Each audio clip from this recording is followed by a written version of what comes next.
Hi everyone, we're here today to look at different types of texts because you'll need to be referencing texts, and most people access text these days online, so they don't even know what they refer to. So I've got a selection of different texts here which I'm going to go through and explain, and that way when you're referencing something you'll be able to decide what is it that I'm looking at, and you'll be able to choose the correct reference. So first of all we have books. This is a famous book, Pride and Prejudice by Jane Austen. It's been made into a film. It's a book by a single author, published at a certain time, and it's pretty easy to reference. You just reference the title, the author, and the year, and the other information such as the place of publication and the publishing company. So that's a book by a single author. Sometimes we have books by multiple authors, such as this one. This is a book on ancient Greek literature. It's by Kenneth Dover and others. So that means different chapters in the book are written by different people. And there's a different way of referencing that. You reference the author of the chapter, then the title of the chapter, then you mention the editor. In this case, the editor is K. Dover. And you can usually find the information that you need, such as the year of publication, the publisher, on the front page. So that's a book with an editor and multiple authors. So these are the two main kinds of books. There's special rules for books that are written by multiple people, and often a science book, for instance, it won't have an editor, but there'll be lots of different authors. This is a book of science, and it's full of tables and charts and so forth, as well as text. So those are our books, and books are good, but they do tend to be a little bit old. Anything that's printed, it has to go through a long process to get printed, and by the time it's printed and sent to the shops, it's been written a year or so ago, so it tends to be a bit old. Another really common kind of source that you use is a journal article. But there are various kinds of journals, and people also get confused about what's an issue number and what's a volume number. A journal just means a magazine, and here's some magazines here. These are popular magazines. They're not actually academic. They're for the general public to read. National Geographic and the Australian Geographic, the New Scientist as well. There may be professionals who write these articles, but they're all for entertainment, more or less, and just to keep informed.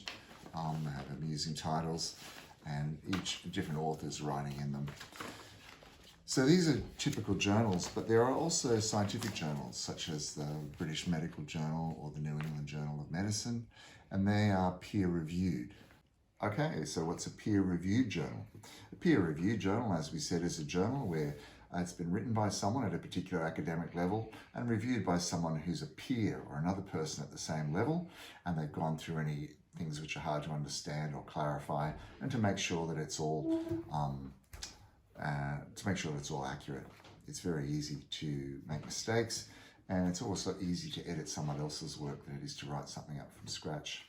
This is a typical peer-reviewed journal. It's the Journal of Applied Research in Intellectual Disabilities, or JARID, and this is volume 34 from March 2021. So that means that there's been 34 times that the different articles have been bound up, and this is full of different articles that have been bound up together into a volume, and this is number 2. This is full of peer-reviewed articles, and it sets out various statistics and modes of treatment, also various research reports. Here's a typical paper here. This is a research report, such as we might find in an academic journal. And you can usually find journals online, and you can identify them by the way they're presented.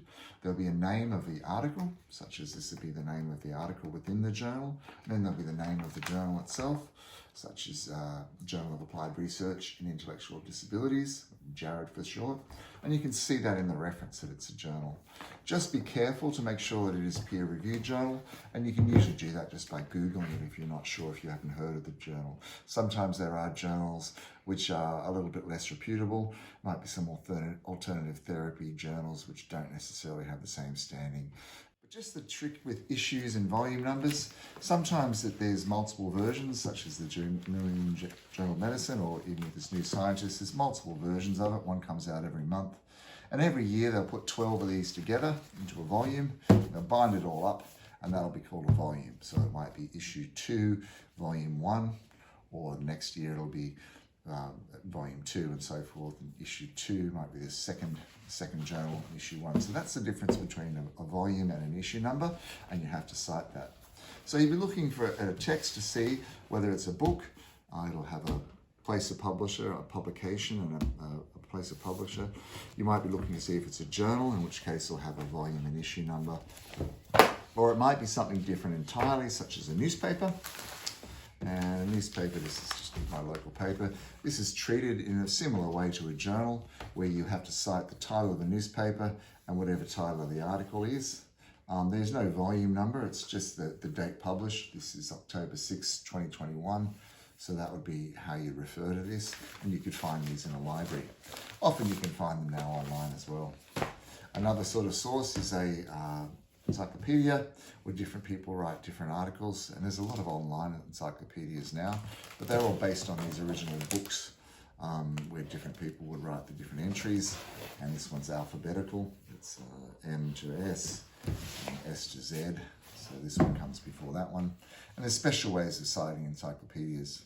Encyclopedias do go out of date, so it's better to use online ones. And there are some encyclopedias where there's no sort of poor editorial control, such as Wikipedia, and there's special rules for citing them. The general thing with an encyclopedia is it's good to get some general background information from an encyclopedia, but you don't necessarily want to use it for your sources. Other sources where you might get general information include websites, such as a government website or even a blog. This might give you some interesting opinions, but you wouldn't cite those. You might cite a government website for statistics, but you would be wary of anything that anybody says about themselves. Okay? It's always a good idea to check for bias, and that's also in another lesson. But anyway, just to recap, the main sources of information are from books. We also have journals, okay? And journals can be bound into volumes. And we'll also have peer-reviewed journals.